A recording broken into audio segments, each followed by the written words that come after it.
Welcome to Life of Tri. You've signed up for your first triathlon, race day is approaching, you've done the training, but you need to familiarise yourself with the rules and regulations of that particular event. Now, triathlon does have a broad range of rules that you need to be aware of, but there'll be some local variation on these rules. So get the race pack from the organisers and familiarise yourself with what's in there. What's important is you have a really good understanding of this. You don't get any penalty points or disqualification for doing something that you weren't aware of. Here are our top rules that you need to be aware of when doing any triathlon.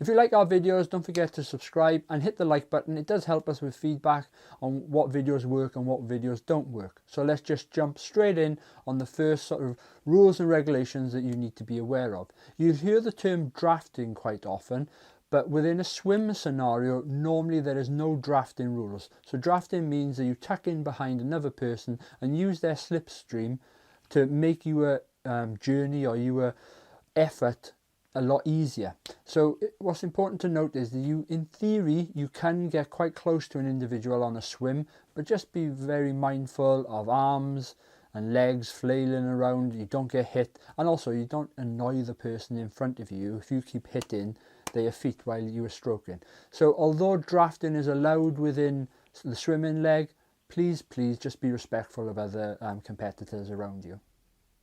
However, on the bike leg, you need to be very aware of drafting rules. Most races do not allow drafting, and what's important is that you understand what the parameters are and what the distances are that you need to be back.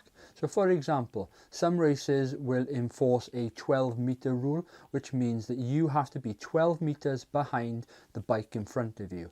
And if a person passes you, the moment that they are passed, you have a set amount of time to drop back to the 12 meters as well. So unfortunately, if you are getting overtaken, you have to be very mindful of dropping back. The moment that bike passes you on whichever side it may be and overtakes you, then it's your responsibility to drop back. I mentioned it just then, and that's overtaking. So it's the responsibility of the person that's trying to overtake to pass on the right hand side if you're in the UK. If you're in other parts of the world, please check what their driving regulations are, and it's normally whatever side of the road they drive on. So in the UK it's the left hand side, so you would overtake on the right hand side. Anywhere that's where they drive on the right hand side of the road, you overtake on the left. So it's the person who's overtaken's responsibility to ensure that they can get past. The moment that they do get past the person in front of them, it's the person who's being overtaken responsibility to drop back. So within the bike leg of a triathlon, what's important to note is you cannot touch your bike in transition until you've put your helmet on and clipped underneath. So you've come out of the swim, you've run into transition, you physically cannot touch the bike until that helmet is on, regardless of what else you've got left to put on and things. So what's important is you get changed from your swim gear into your bike gear, you put your helmet on, you clip it underneath, and only then can you unrack your bike. You take your bike out to transition and you do the leg. And when you come back, it's the opposite. So you come back into transition, you put the bike back on the rack, and only then can you take the helmet off. If you unclip that helmet while running through transition or take off the helmet, it is the potential for penalty points or disqualification. Transition is another part of triathlon that you need to be aware of. You need to understand what the rules are with regards to racking your bike and where your equipment will go. This will again depend on local variation of the rules. Some events will allow you to take boxes into transition and they will give you enough space in order to have boxes there. Other ones will allow you to take boxes in. You can unpack your equipment, but you have to take the boxes away, and some places just allow hardly anything within transition as well. So it's important to understand, so read the race pack, know what you can and can't do within transition. So when it comes to the day of the race, you understand everything and it can go as smoothly as possible. So with the bike leg, it's important to understand what you can and what you can't ride. So some events will not allow you to ride TT or triathlon bikes or any bikes with aero bars on them, especially if it's a technical course where there's a lot of turning, there's a lot of braking, maybe there's a lot of descending as well. It all depends on the actual race, and it all comes down to the safety of the participants and probably the spectators as well.